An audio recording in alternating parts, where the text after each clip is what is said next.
All right, so it's my pleasure to bring the China Brothers up on. That was like now. I didn't even know what we were witnessing there. It was incredible. Hey, so yeah, we're here for your film, The Night Shift or Night Shift. Just saw it right before the live stream today, and I got to tell you, that third act, I tell you, blew me. I know you can't talk about it, but tell us about the film Night Shift. The film Night Shift, it's as our debut film, we knew that we had a small location. We weren't going to have the biggest budget, of course. So with a small cast and a small crew, how effective we could be with a genre film. And so we decided to focus on a ghost story because no matter how incredulous one might be about whether ghosts exist, there's always somebody that you know that swears by them and believes in them. And so we kept asking ourselves, why is that? Which then led to perhaps a more interesting question, which is, what is a ghost? And that's basically how the idea of Night Shift first came about. Pretty much, yeah. We looked at like those sort of familiar concepts that audiences might be able to find their way into the narrative, and then try and subvert expectations and give them something fresh and new that perhaps they haven't seen before, particularly through a 2024 lens, because audiences are insanely smart and have seen so many movies. So it's like, what's the fresh approach? What's the fresh take on a ghost story, particularly in an isolated motel setting? Yeah, I'm curious how it. Let's get all our heads same size. I'm just curious, but this is your second film, I believe. How did this one get pulled together? I want to say you did it somewhere in the California desert. Funny enough, like the film is set in the desert, but we actually shot it in an in an industrial estate. So it was very tricky to try and give that impression that we were in the middle of nowhere. So it was all, with the camera angles and the tricks and the trades, and doing some visual effects to take out massive pylons that were there. But yeah, we shot it in northern LA. We shot it in Sun Valley. It was totally surreal, actually, because we had a train station on one side, a hospital on another. And yeah, we had to sort of give off the impression that we were shooting in the middle of nowhere and that this was a desert location. So hopefully it's effective in the film and audiences believe it. Yeah. And, I'm sorry, I'm just, I'm getting my brain set up here because of all the questions I had for you. No worries. But, what was kind of the motivation? What was kind of the inspiration behind the story? You have a young woman who is doing the night shift at a motel, basically, who is haunted by a ghost, and things go really awry.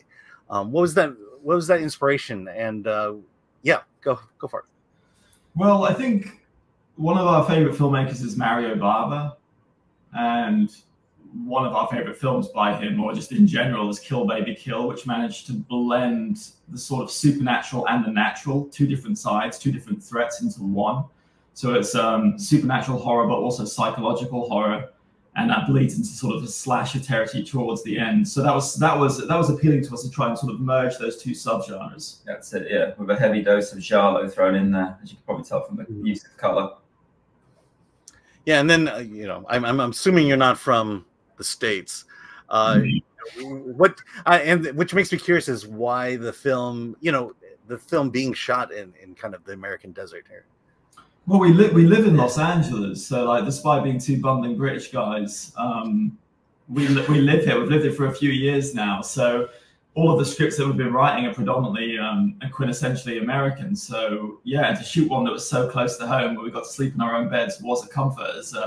As grueling as those 17 days were to shoot the film, yeah, it was a joy. Particularly telling an isolated motel story, and we wanted to set it in a desert, which is most renowned for being in America, as opposed to, I guess, usually with those kind of setups or concepts, we're used to seeing them in, the wooded areas or perhaps mountain ranges. So we tried to sort of give it a fresh spin and just put it in the California desert. All right. Hey, I should mention, we've got a little over 1,000 people watching us right now. If you have any questions, please put in the chat for the China Brothers.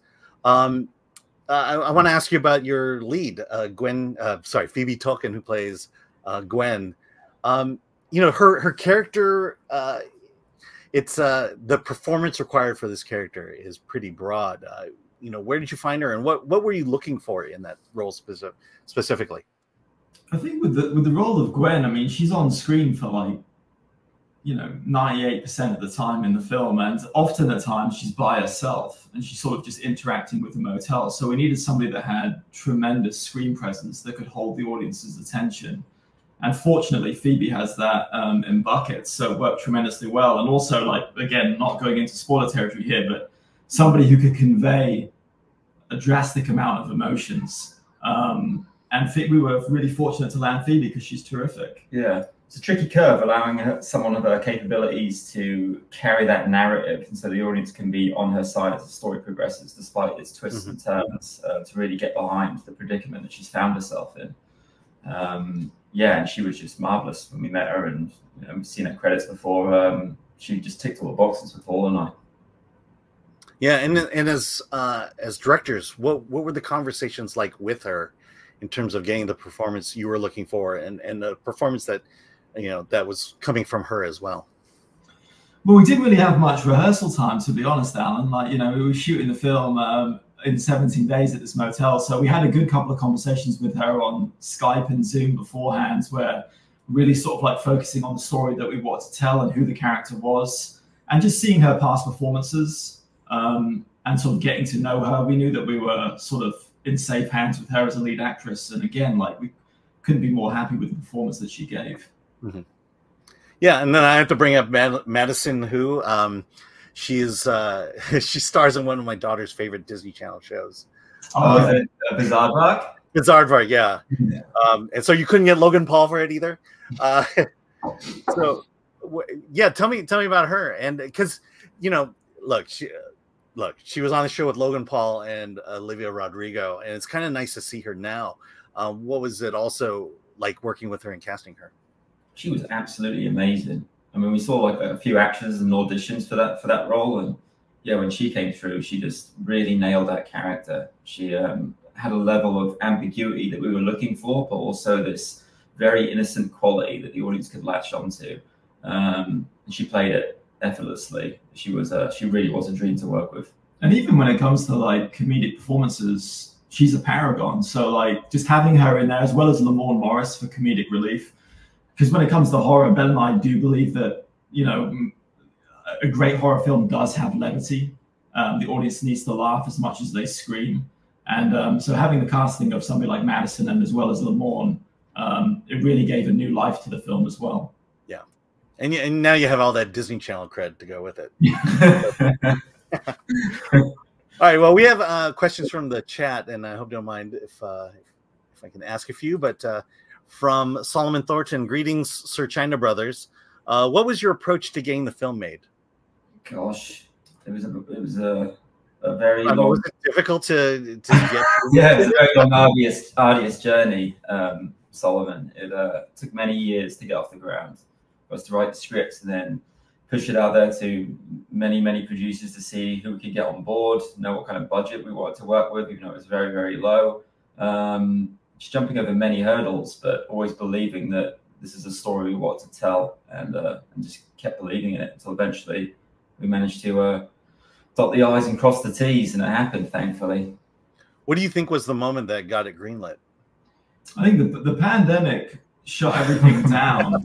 But out of that came new opportunities, really. And so, like with our film, I mean, originally it was conceived of being around a couple of $1 million, but ultimately we could only get a fraction of that. But we still persevered. And by, again, knowing that we had one location, a small cast and a small crew, and by throwing all of the resources at the screen to the best of our advantage, we felt that we could pull it off and make the film look perhaps, you know, more expensive than the actual check that we had. That's to me, that's the fun of filmmaking, although it doesn't always feel like it. Yeah. From Rumble, ADLs24, what complications arose during filming during the pandemic? I think outside of just wearing the masks was difficult to communicate, just being completely honest. And also with two guys that wear glasses constantly, they were just, you know, fogging up no end. So there was a slight trouble with communication at times, perhaps, and keeping distances and what have you. Yeah, we just prevailed through that, and it was, everyone obviously had to do COVID tests every day, so it was just praying that nobody was sick, you know, because if they did, that would just put a massive dent in the production, even if that was not only a cast member, but a vital crew member as well. So we tried to like find and see if we could have people on standby just in case. So that really just, yeah, enhanced the tension. Yeah. Were there thoughts of not doing it in Los Angeles? I mean, there was if you could hunker down somewhere and like, you know, everybody just stays together. Like a bubble, yeah. I think we were fortunate to get the cast that we were because they were in LA.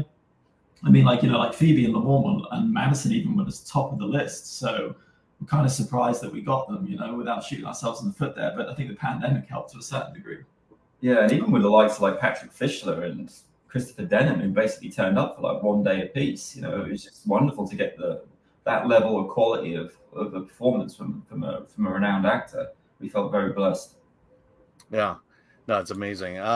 Let's see, from Rumble AD Ellis, what was behind the casting of one of the great character actors of our time, Mr. Patrick Fischler?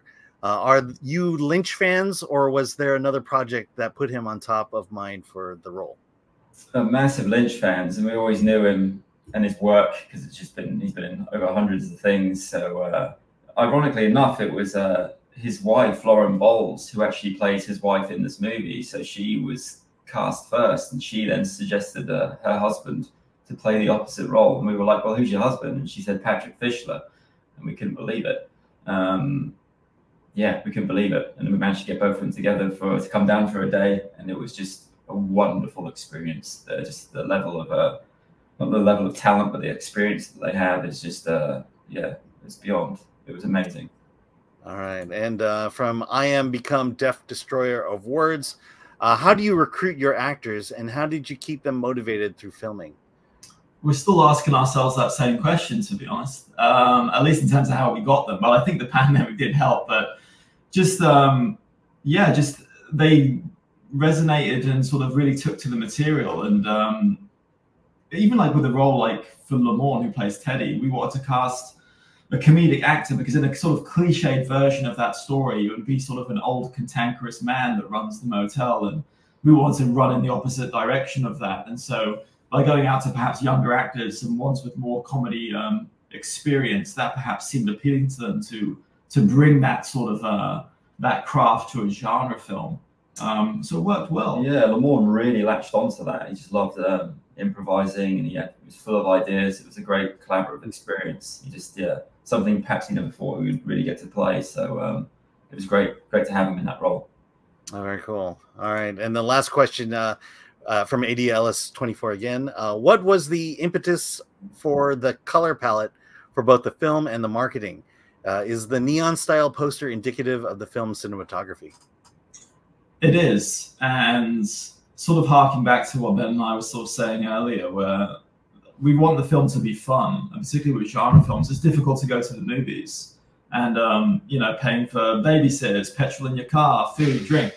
The last thing we want to do is let audiences down, and so we really do sort of lead into that vibrant aesthetic where we want it to, even if the movie was, you know, had no sound, it was on mute, it would still be visually appealing. And we didn't want to be grim and dour, and some horror films often do that. And we certainly don't want to lean into the depressing side of things. Life's hard enough. Yeah, and it was keeping it like stylized without sort of overriding the text of the film. But and we're massive fans of giallo cinema as well, so we want to have that dash of color to make it really pop, particularly with like an abandoned motel in the middle of nowhere. It's very easy to go and just make it very sort of grim and dour and run down. And although it is run down, we want to have those blends of neon coming through, just like shining through windows, and like the color of sweaters to just like make it really, really pop. And yeah, that was just a proper visual aesthetic for us. All right. Well, I've got to say, you know, I was watching it just before the live stream. I'm glad I was able to get through the entire thing. Again, that third act, crazy, but just really tense leading up to it. And I have to say, I really enjoyed Night Shift. Almost forgot the title. Where can we see Night Shift? It was in select theaters for a while, but now it's available anywhere that you can rent or buy films. Yeah, all VOD platforms. So it's on Amazon, Apple, Vudu, one of the other ones. Yeah, That's too many. We get half their names. Google Play and Google Play, yeah. Google Play. And I think we're streaming later on Max, but I don't think that's till like later in the year, maybe after the summer. We haven't got confirmation on that just yet, but yeah, that seems to be a spiel. Yeah, well, if you're looking for a great horror thriller, Night Shift is the one to do. So go ahead and do that. So yeah, thank you so much. Thank you. Thank you, Alan. Thank you. Appreciate it.